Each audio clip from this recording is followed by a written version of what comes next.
Let me ask you something real quick. What if the car sitting in your driveway right now becomes too expensive to insure, even though you've never had an accident? That's not a scare tactic. That's where the insurance data is heading. Right now, insurers are quietly repricing risk. They're not looking at brand loyalty or how careful you are. They're looking at theft rates, repair severity, sensor recalibration costs, and how often certain cars end up totaled over small damage. Some models are getting stolen so often that insurers treat them like ticking time bombs. Others, especially newer tech-heavy cars, cost so much to fix that a minor fender bender can trigger a total loss decision. And here's the part nobody talks about. Once a car lands on the wrong side of insurance data, it doesn't matter how good the deal was when you bought it. So before you finance, before you renew full coverage, and definitely before 2026 locks these rates in, you need to see which cars insurers are quietly pushing toward the uninsurable zone. Because the most expensive car isn't the one you buy, it's the one you can't afford to keep insured.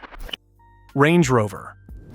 This one hurts, because on paper, the Range Rover is the dream SUV. Comfort like a private jet lounge, real off-road chops, status, presence, the whole package. But here's where reality smacks you right in the insurance premium. Insurers don't see a dream SUV. They see a high-risk, high-cost target. Modern Range Rovers have been heavily targeted for relay theft, where thieves capture the key fob signal and drive away in seconds. The problem got serious enough that Jaguar Land Rover stepped in and created a bespoke insurance product for Range Rover owners, while also rolling out ultra-wideband key tech to fight theft. That alone tells you something. When the manufacturer gets involved in insurance, it's because traditional insurers are nervous, and even if it doesn't get stolen, repairs are brutal. Aluminum body panels, complex electronics, cameras, sensors, a relatively small hit can turn into a massive claim. From an insurer's perspective, this is the worst combo: high theft risk and extreme repair severity. So heading toward 2026, the math is simple: more theft data, higher repair costs, tighter underwriting. And if you think theft alone can wreck your insurance, wait until we get to the car where barely touching it can trigger a 5-figure repair conversation. Tesla Model S.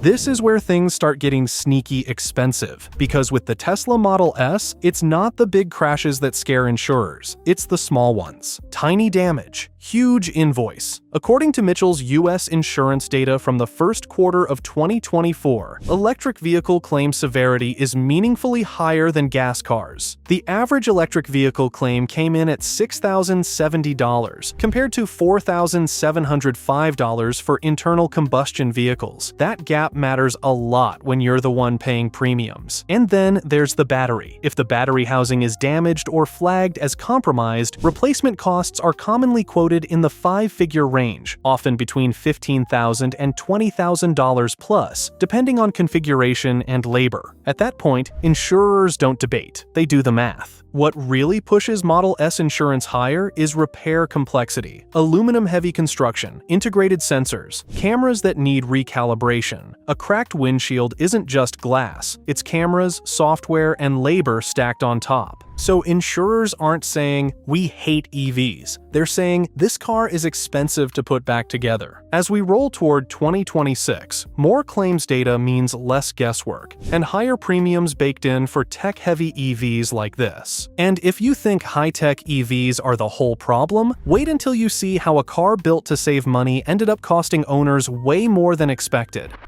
Toyota Prius.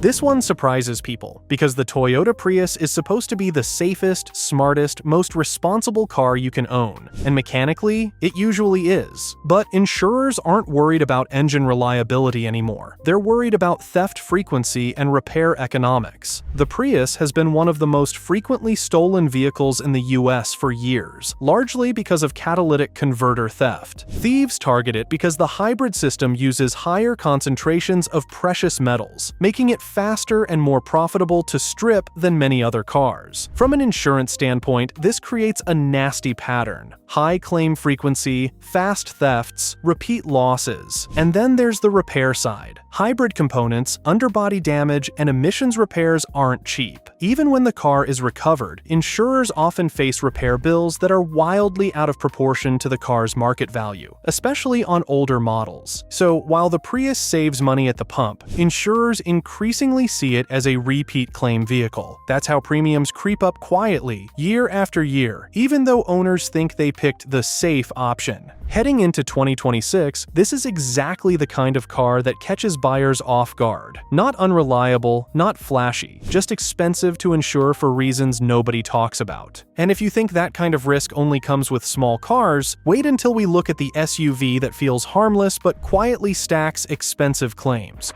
Jeep Grand Cherokee.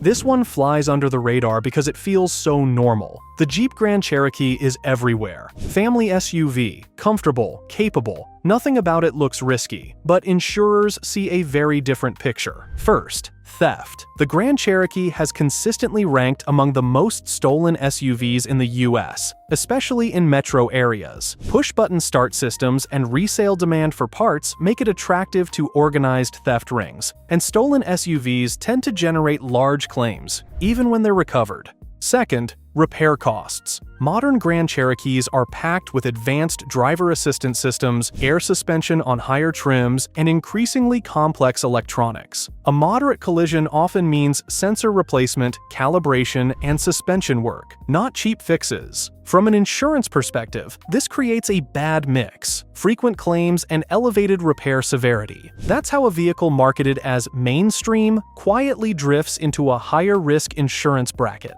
Owners don't notice it at purchase. They notice it when the renewal jumps and nothing about their driving changed. So when renewal time rolls around, this is the kind of SUV that catches owners off guard. Nothing about it feels risky, until the insurance math says otherwise. The Grand Cherokee doesn't get flagged because it's a bad vehicle. It gets flagged because when something goes wrong, fixing it isn't simple, fast, or cheap. And if you think SUVs are the main targets, wait until you see what happened to a family sedan insurers used to love: the Hyundai Sonata.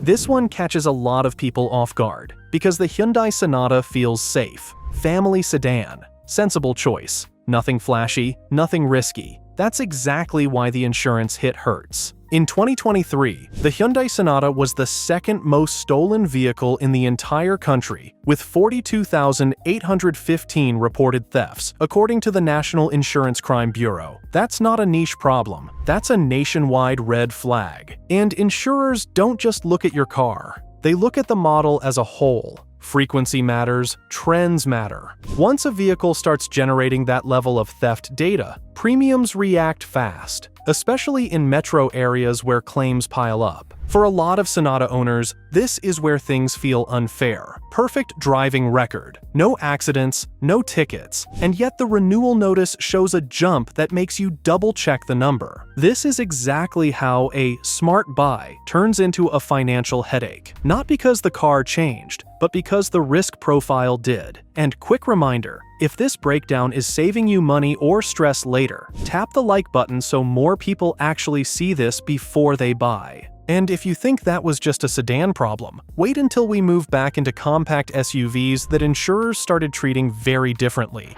Kia Sportage.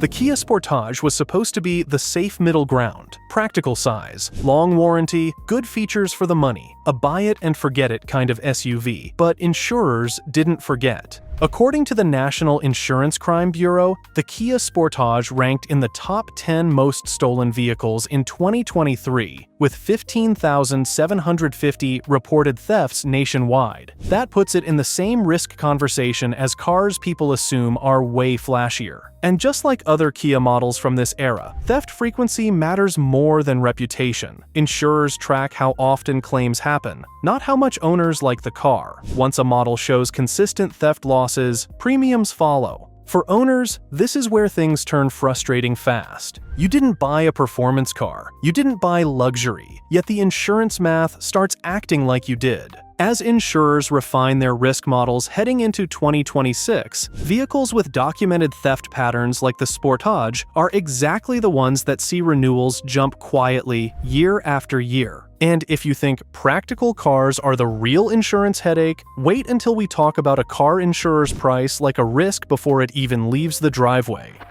The Chevrolet Camaro. This one doesn't get talked about enough because people focus on horsepower and styling, not insurance data. The Chevrolet Camaro looks like a weekend toy. To insurers, it looks like elevated risk from multiple angles. First, theft. The Camaro has consistently appeared near the top of U.S. theft statistics in recent years, especially in urban areas. Performance trims are particularly attractive to thieves, and stolen muscle cars don't usually come back in one piece. Second, crash severity. Cars with high power-to-weight ratios generate more severe claims when things go wrong. Insurers don't debate intent. They price outcomes. When a Camaro is involved in a serious accident, the claim is rarely small. And then there's repair cost. Modern Camaros pack advanced driver assistance systems, wide body panels, and expensive lighting and electronics. A simple front-end hit can quickly turn into sensor replacement, calibration, and structural work. So even though the Camaro isn't exotic and isn't new tech flashy, insurers still treat it like a high-risk performance vehicle,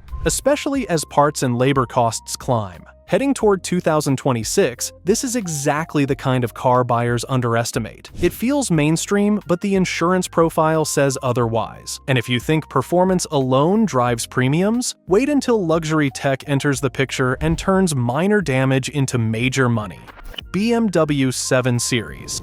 This is where luxury stops being impressive and starts being expensive. The BMW 7 Series is a rolling showcase, cutting-edge tech, ultra-quiet cabins, and features that eventually trickle down to the rest of BMW's lineup. But insurers see something very different. A modern 7 Series is packed with cameras, radar, laser headlights, adaptive suspension, and mixed materials like aluminum and carbon fiber. That's great for comfort, brutal for repair estimates. A minor front-end hit can involve sensor replacement, recalibration, and specialized labor before the paint even dries. That's why full coverage insurance on a BMW 7 Series averages around $2,365 per year, according to MoneyGeek's example driver profile. And that's before any accidents, tickets, or zip code surprises. From an insurer's perspective, this is the definition of high repair severity. They don't worry about if a claim happens. They worry about how big it'll be when it does. As repair costs keep climbing into 2026, flagship luxury sedans like this are exactly where insurers pad premiums to protect themselves. And if you think that's expensive to insure, wait until we get to the 1 millions of people own, and insurers have years of data on. Tesla Model Y.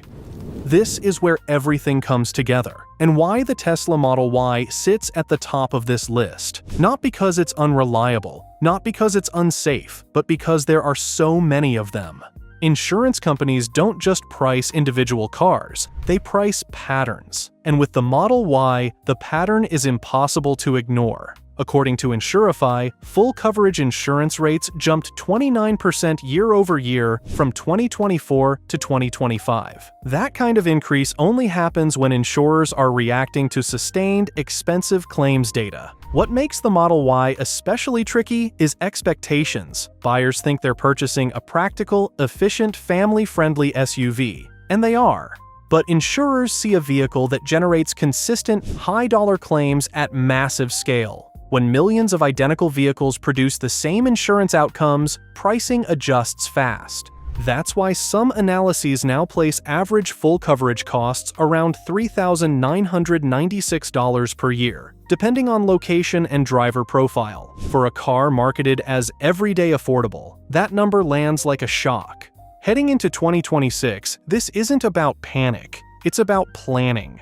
The Model Y hasn't become uninsurable, but it has become the clearest example of why insurance needs to be priced before the purchase decision, not after. Because when scale meets expensive claims, even a smart buy can turn into a budget blindside. So here's the uncomfortable truth. Most of these cars didn't become problems because they're bad vehicles. They became problems because insurance math changed. Theft trends shifted. Repair costs exploded. Sensors, batteries, and calibration turned minor damage into major claims. And once insurers have enough data, they don't argue. They adjust prices. That's why the smartest move in 2026 isn't just finding a good deal. It's checking whether you can afford to keep the car, not just buy it. Before you sign a loan, before you lock in full coverage, run the insurance quote. Look at deductibles. Think about gap coverage. Because the most expensive mistake isn't buying the wrong car. It's buying the right car with the wrong insurance reality. And if you want more breakdowns that actually save you money before the mistake happens, hit subscribe. I'll see you in the next one.